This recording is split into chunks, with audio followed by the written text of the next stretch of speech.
Okay, so this is number 62 on page 173. This is the 3.1 to 3.4 review assignment again. They give you that f of x is continuous at f of 0 equals 5. So the first thing you can do, if you're going to sketch the f of x graph, is graph the point 0, 5. This is x, this is y. So 1, 2, 3, 4, 5. This is my x-axis.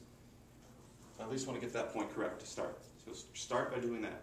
The second step to solving these problems is to figure out what the slope is at that point. Okay?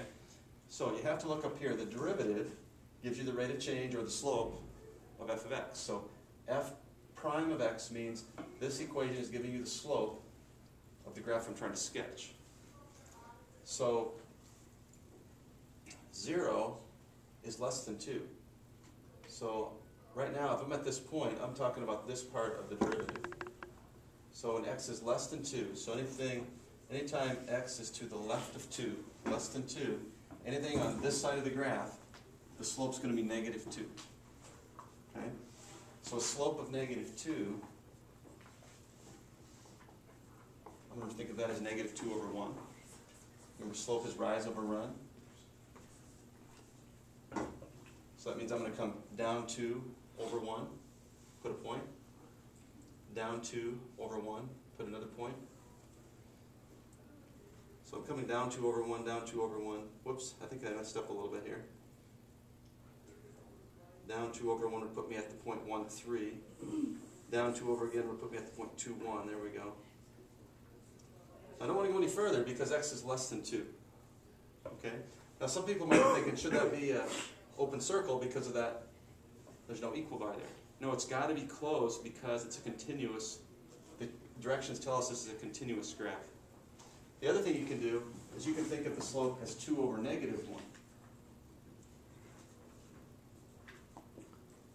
Which would mean up to 1 to the left.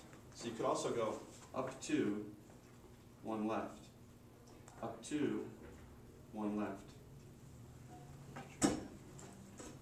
Up to 1 left. Up to 1 left.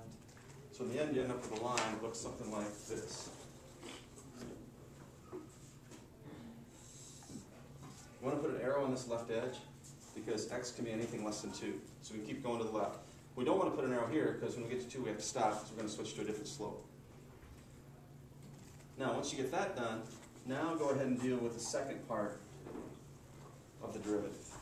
The second part of the derivative says when x is bigger than 2, which means to the right of 2, that the slope, or the derivative, is going to be negative 0.5. I'm going to rewrite that as negative 1 over 2, negative 1/2. Rise over run. So this means I'm going to go 1 which direction? If the rise is negative 1, what would I do?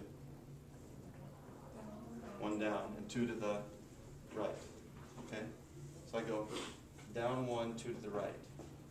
Down 1, 2 to the right puts me at point 40.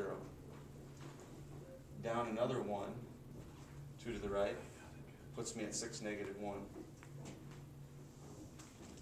So I get this type of graph. And I want to put an arrow on the end because it continues that pattern as long as x is greater than 2. So you can see what happens at the point 2, 1. There's just a quick change in the slope. It changes from negative 2 to negative 0.5. So that's a corner. So this function would not be differentiable at 2. There's no derivative at 2. Because the left-hand derivative and the right-hand derivative are not equal at 2. So that's a corner. Even though it's not a real drastic corner, that's a corner. And because it's a corner, there's no derivative there. So that's the reason there's no equal bar underneath these two domains here.